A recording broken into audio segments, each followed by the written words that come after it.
What's going on, guys? Camsick TV here. I got a little cool one for you. So this is a GMC. This works on all GMs actually. As you can tell there, it says service deterrent system. Got a new key cut for it, and basically the issue is I'm having a service deterrent system on. Truck's not starting up or anything. It's not doing anything when you turn the key. I have two keys, so it's going to take a total of 1 hour because you got to do half an hour for the first key, half an hour for the second key.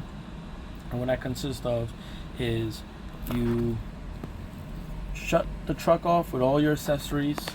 So basically shut the truck off with all your accessories, turn off all your radio, everything, and then you turn it on to your accessory position, which is this right here. Make sure your battery's good, connect it to a battery tender, battery charger, and you gotta time it at 10 minutes. So you time it at 10 minutes, and then you just don't do anything. Wait 10 minutes, 10 minutes comes up, turn it off for 10 seconds, turn it back on. Do that 3 times.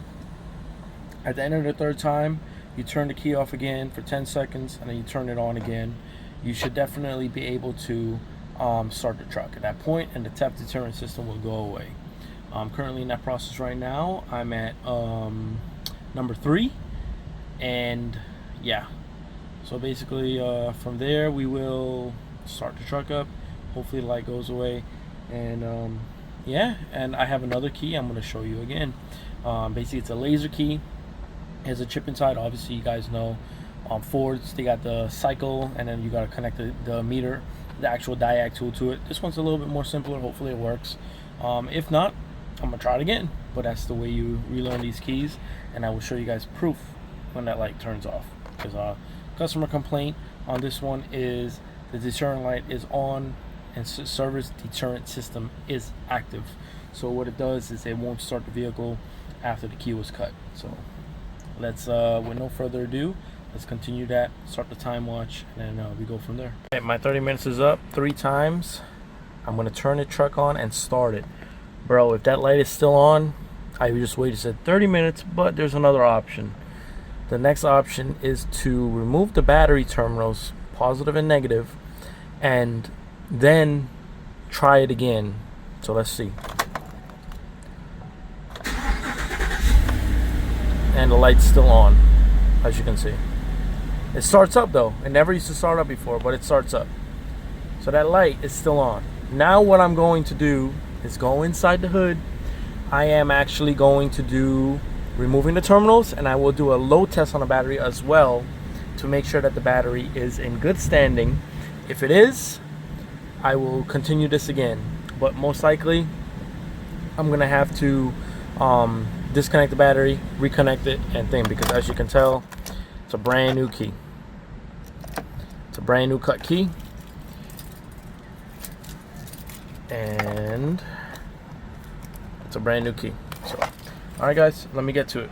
Alright, so I'm also thinking it's a battery issue, because sometimes the batteries, when they're bad or old, they do tend to do this as well. So what I'm going to do is I'm taking off both terminals, and then I'm going to load test the battery. So always when you're removing the battery, negative first, positive last. Going on, positive first, negative last.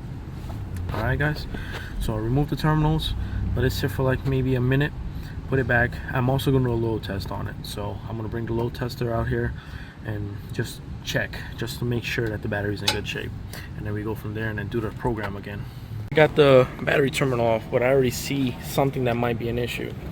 As you can tell in there, there's a lot of battery corrosion on a positive and negative, indicating either the battery's starting to go bad or it's low on charge. What I want to do now is clean off that, put some dielectric grease, because if you look at the terminals also, that right there is a bad connection in my eyes.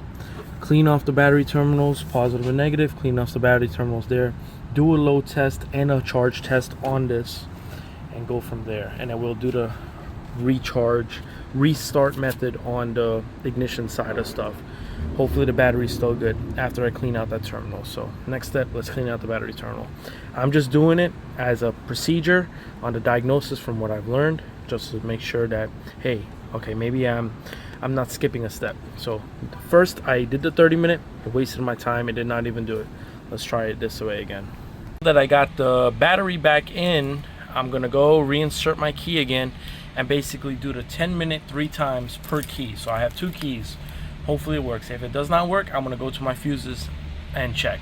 I should really check my fuses right now too, but let me check my fuses. I'll be right back. Alright, so I should have started here from the beginning. I'm at fuse number 22, ignition. This is the one underneath the seat. The next fuse box I'm going to check is on the one in the compartment, engine compartment.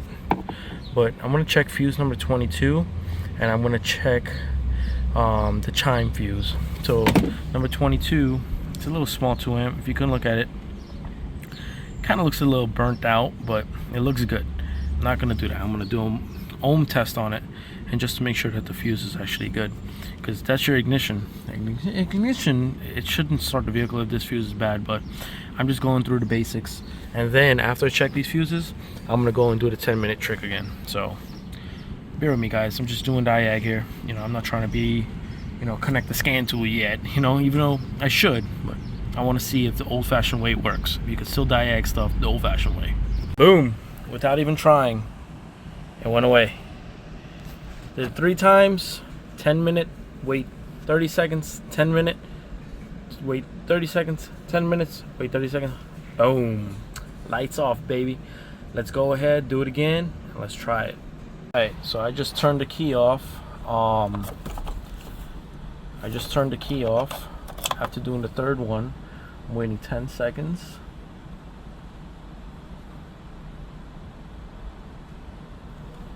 Let's start it up. Hopefully it goes away. And it sure did. There we go. First key is programmed.